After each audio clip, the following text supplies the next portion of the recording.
It starts with a mirror in a gas station bathroom. You're not even looking at yourself, not really.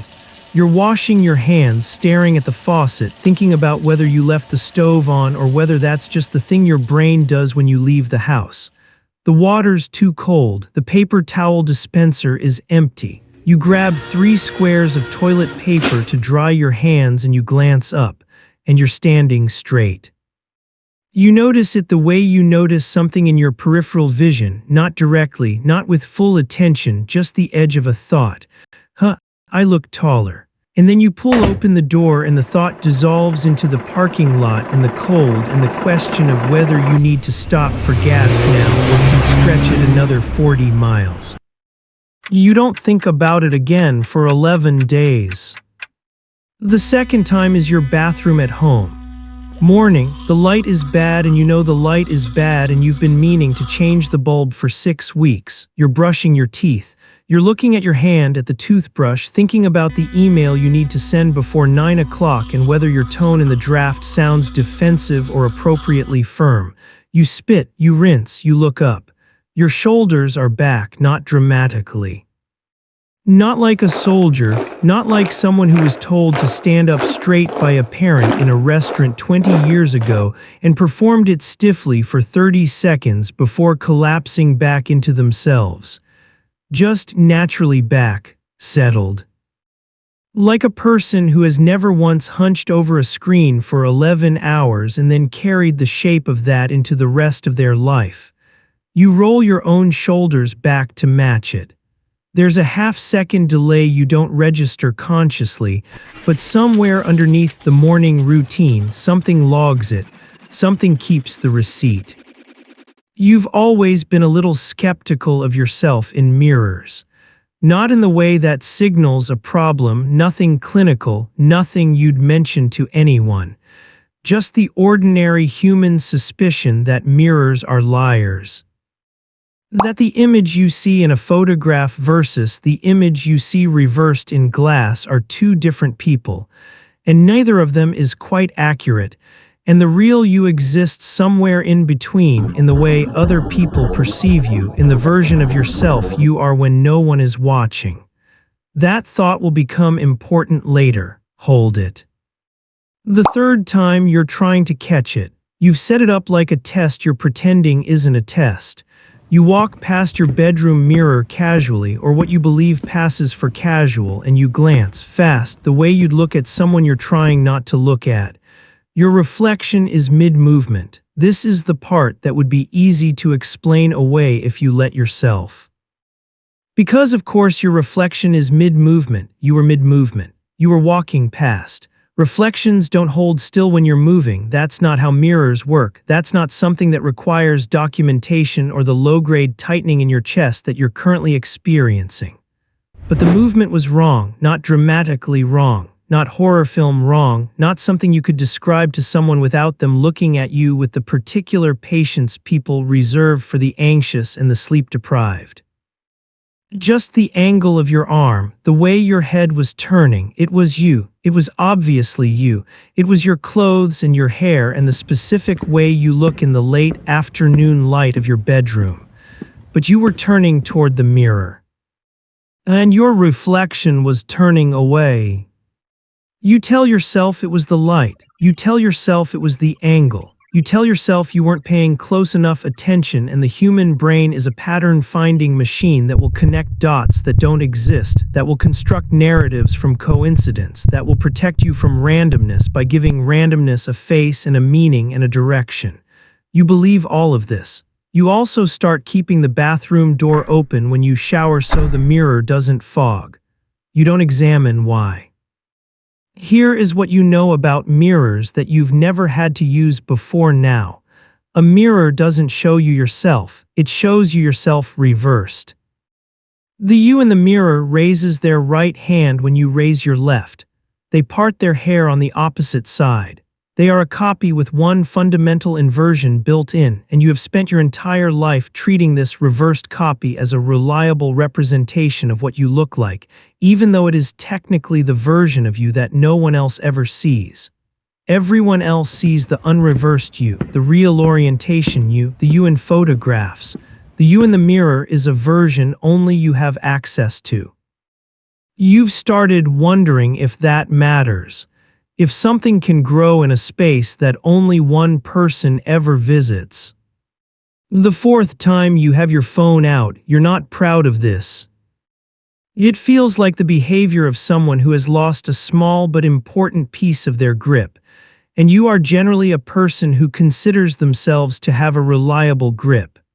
You're practical. You're the person your friends call when something goes wrong at 2 a.m. not because you have answers, but because you stay calm, and being near calm is what people need when nothing is calm.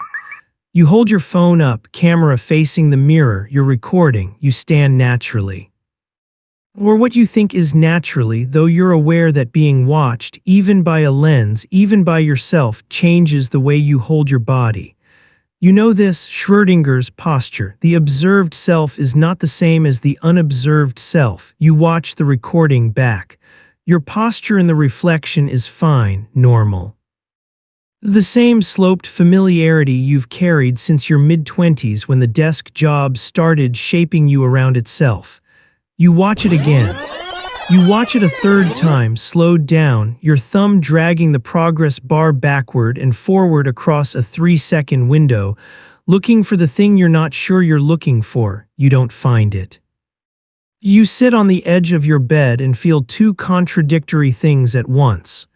Relief that there's nothing there, and the strange, deflating disappointment of a person who wanted to be right about something even if being right was frightening. You stop looking for it. This is not the same as it stopping. 2 weeks pass and they are ordinary weeks. You work, you send the email and the tone is fine. You change the light bulb in the bathroom. The new one is too bright and you leave it anyway because at least now you can see clearly, and you tell yourself that is what you wanted. You walk past mirrors the way you always did before, glancing briefly with the mild dissatisfaction of someone who knows they could drink more water and stand straighter, and has decided to take those as long-term aspirations rather than immediate actions. And then you're on the phone with your mother. You're standing in the kitchen, listening, doing the thing where you're present enough to respond, but not so present that you aren't also rinsing dishes. And you pass the small mirror in the hallway, the one that's been there so long it has functionally stopped existing, and you see yourself. You're hunched over the phone, shoulder up around your ear, spine curved, weight on one hip. Your reflection is standing straight, arms at its sides, looking directly at you. You say hold on to your mother in a voice she will later describe when she retells this without knowing she's retelling it as strange, like a door closing. You stand in front of the mirror, you watch your reflection watches you. You straighten your spine, your reflection does not move. You lean slightly to the left. Your reflection leans slightly to the right, a mirror-correct response, the inversion, the way it's supposed to work. And something about this correct, logical response is more frightening than anything else has been, because it means the reflection is behaving normally now, which means there are moments when it is not, which means there is a distinction, which means this is real in some way that your brain can no longer file under the light was strange or I wasn't paying attention. You tell your mother you'll call her back. You stand there for a long time. The question you can't stop returning to is this: what does it want? Not in a supernatural sense, or not only in a supernatural sense, in a functional sense, a behavioral sense. If something has been practicing good posture in your reflection, quietly, in the margins of moments when you're distracted, what is it practicing for? And a quieter question underneath that one, the kind that waits until 3 a.m. to make itself fully heard. What if it's not practicing? What if it's finished? You start noticing other things, small things. The way your coffee cup is sometimes facing a different direction than you left it. The way your handwriting on a grocery list looks slightly more deliberate than you remember writing it. The way you occasionally catch yourself in a posture you don't remember adopting, shoulders back, chin level, weight distributed evenly, and you feel for a moment like a person wearing a shape that doesn't yet belong to them. And then the shape loosens, and you fold back into yourself. And you look in the nearest mirror if there is one, and the reflection is still standing straight. There is a version of this that's comforting. You've tried to live in that version. The version where your subconscious is simply showing you who you could be. Where the reflection is a goal, an aspirational image, the body working out its best posture in the only place it can try it on safely, in reflection, in the reversed private space that only you can see. Where this is your own mind being kind to you in the only language the nonverbal self knows. You've tried that version, but you keep coming back to the moment on the phone with your mother, the reflection with its arms at its sides, looking directly at you. It wasn't aspirational, it wasn't gentle, it was patient.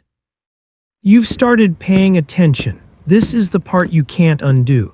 Once you've decided to pay attention, the attention doesn't switch off when you need it to, it follows you. Into bathrooms at work, into the black mirror of your phone screen when the display sleeps, into the back of a spoon, into the dark glass of windows at night when the light inside is brighter than the dark outside and you become briefly, accidentally visible to yourself. You are always slightly more hunched than you expect. The version of you in the glass is always just barely more composed. The last thing, the thing you haven't told anyone, last Thursday, your bedroom, midday. You walked in to get your jacket and the room was bright and you caught yourself in the full-length mirror and for one moment, not long enough to be certain, just the length of a breath, the length of a glance, your reflection smiled. And you were not smiling. And then it wasn't. And then you were looking at yourself, just yourself, slightly hunched. The ordinary, unremarkable face of someone who has been spending too much time looking in mirrors and not enough time asking why the looking feels less like checking and more like being checked. You put the jacket on. You left the room. You haven't looked in the bedroom mirror since. You are starting to wonder if the reflection has always been slightly ahead of you, not dramatically, not in ways that would have been obvious if you weren't paying attention. But you are paying attention now. And here is the part that stays with you, the part that follows you into sleep and waits there. If it has always been slightly ahead. If it has been practicing, composing, refining. If it has been the version of you that stands straight and holds steady and watches with patience, while you go about the soft, distracted business of being human. Then you are not watching a reflection, you are watching something watch you back, and it has had a very long time to learn your face. You're still here, you felt something shift and you couldn't look away. That's what this channel is for. Subscribe, the next story is already waiting, and if you glance at a mirror while you're reading this, and check your posture and check theirs.